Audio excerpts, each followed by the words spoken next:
پر اگر کوئی نئی وحی کا اضافہ کرے تو وہ گویا کہ اس تقویم کو عیبدار کر رہا ہے. اگر اس کے بعد کسی نئے نبی کا اضافہ کرے وہ اس تقویم کو عیبدار کر رہا ہے.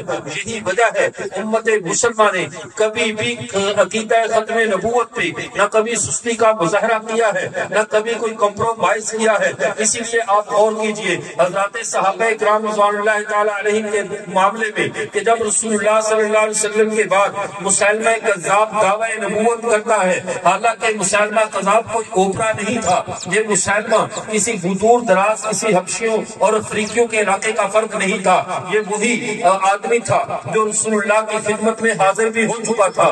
بنو حنیفہ قبیلے کا فرد تھا. سمامہ بن اسال جس کا خالہ زاد بھائی باقاعدہ صحابی رسول تھا، جس کے قبیلے کے 20 لوگ صحابی رسول تھے. اس شخص نے اتنی قربت، خالص عربی نسل قبیلہ، خالص رسول اللہ صلی اللہ علیہ وسلم کی قوم عرب کا فرد تھا. لیکن جب اس نے دین کی تکمیل کے بعد اضافے کی کوشش کی تو جس طرح انگلی کا اضافہ ہو جائے اس انگلی کو کاٹ دیا جاتا ہے.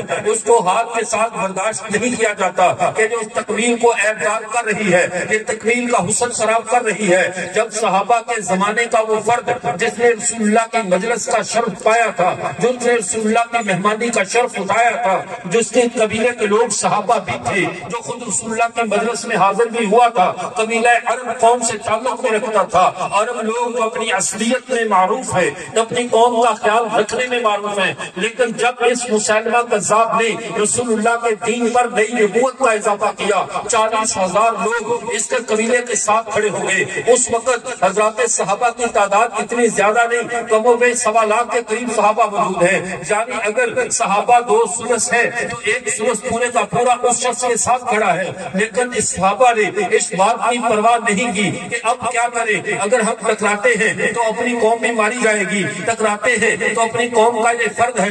لیکن انہوں نے پیغمبر کے دین کی تکمیل کو داغدار نہیں ہونے دیا. 40,000 کے لشکر سے صحابہ ٹکرا گئے، انہیں گاجر مولی کی طرح کاٹ کے رکھ دیا اور امت کو پیغام دے دیا کہ محمد اللہ کے آخری نبی ہے. ان کے بعد جو بھی اضافے کی کوشش کرے گا وہ دین کو عیبدار کرے گا، اور اس عیب کو دور کرنا امت مسلمہ کی ذمہ داری.